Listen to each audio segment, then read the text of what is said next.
मित्तल भवन आज रोशनी, खुशियों और रस्मों से जगमगा रहा था। आंगन में रंग बिरंगी झालरें लटक रही थीं, हर तरफ हंसी ठिठोली का माहौल था और ढोलक की थाप पर औरतें गीत गा रही थीं। वजह थी निहारिका की मेहंदी की रस्म।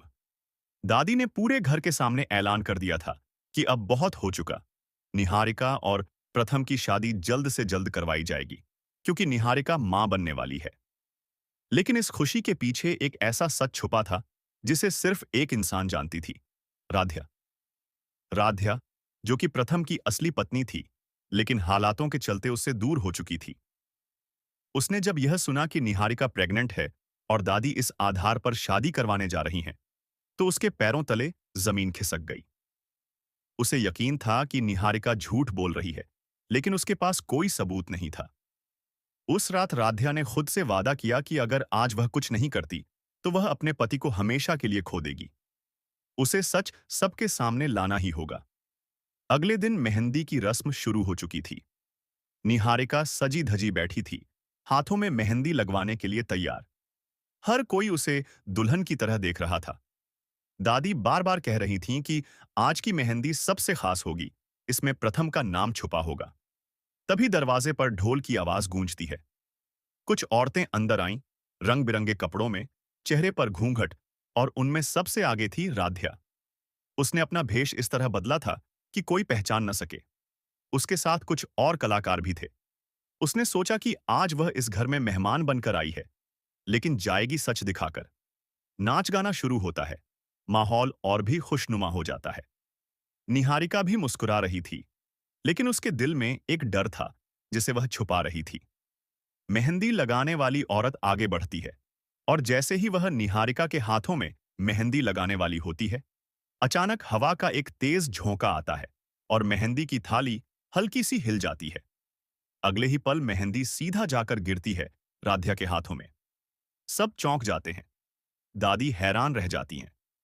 राध्या खुद भी स्तब्ध थी, लेकिन जब उसने अपने हाथों की तरफ देखा तो उसकी सांसें थम गईं।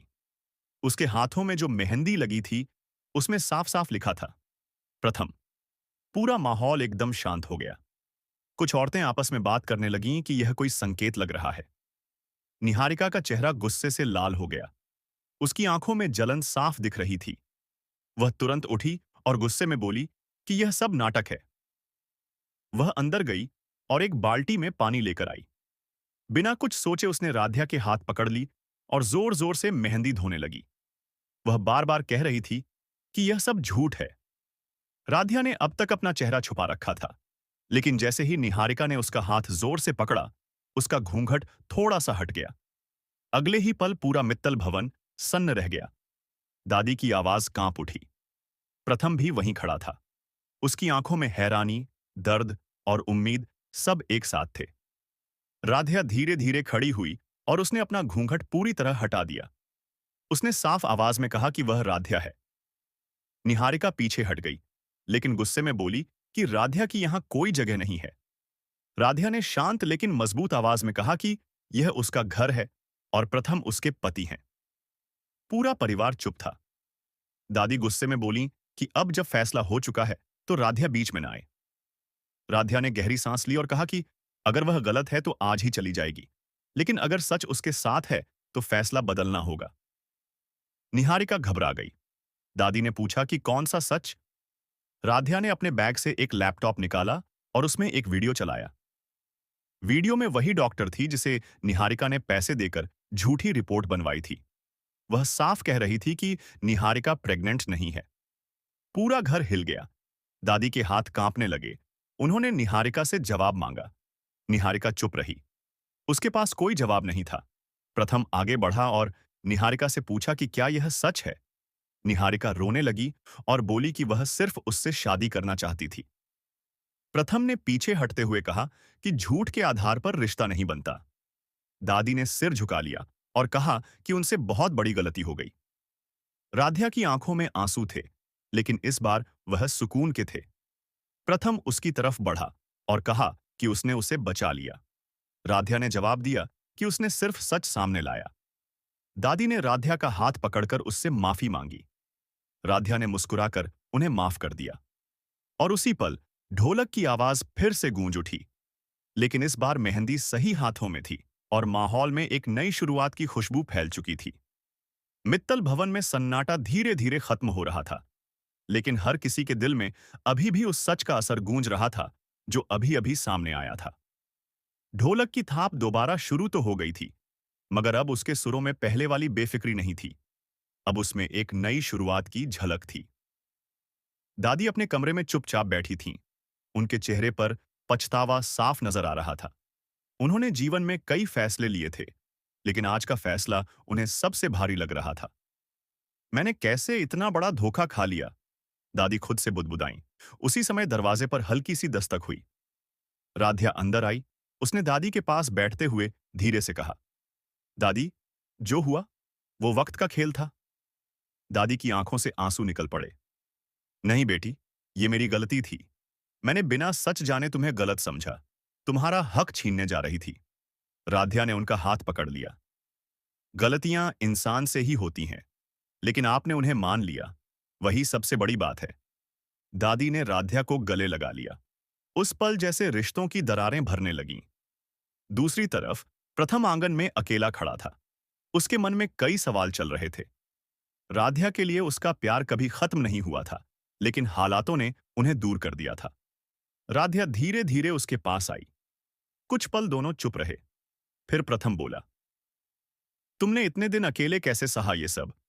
राध्या की आंखें भर आईं, क्योंकि मुझे यकीन था एक दिन सच सामने जरूर आएगा और मैं तुम्हें खो नहीं सकती थी। प्रथम ने उसकी तरफ देखा। उसकी आंखों में वही सच्चाई थी जो पहले थी। क्या तुम मुझे माफ कर सकती हो? राध्या हल्का सा मुस्कुराई। अगर माफ नहीं करती तो आज यहां आती ही नहीं। दोनों की आंखों में आंसू थे, लेकिन इस बार ये आंसू दर्द के नहीं, राहत के थे। तभी घर के अंदर से शोर सुनाई देता है। निहारिका भाग गई! एक नौकर चिल्लाया। सब लोग चौंक गए। दादी, प्रथम और राध्या तुरंत बाहर आए। कहाँ गई? दादी ने पूछा। पता नहीं, लेकिन अपना सामान लेकर जल्दी में निकली है, नौकर ने जवाब दिया। प्रथम के चेहरे पर सख्ती आ गई। भागने से सच नहीं बदलता। राध्या ने धीरे से कहा, उसे अभी अपनेके का एहसास नहीं है, लेकिन एक दिन जरूर होगा। लेकिन कहानी यहीं खत्म नहीं हुई थी।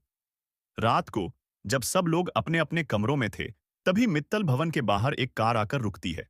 उसमें से एक आदमी उतरता है, सूट बूट में, चेहरे पर एक रहस्यमयी मुस्कान। वह गेट के सामने खड़ा होकर कहता है, खेल तो अभी शुरू हुआ है।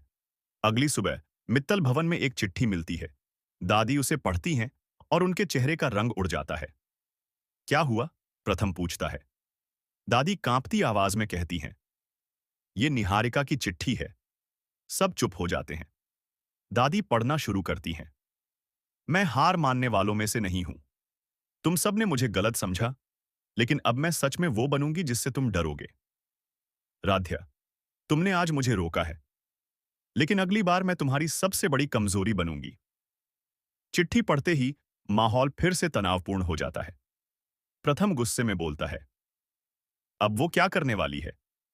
राध्या शांत खड़ी थी, लेकिन उसकी आंखों में एक अलग ही दृढ़ता थी। अब वो कुछ भी करे, मैं तैयार हूं।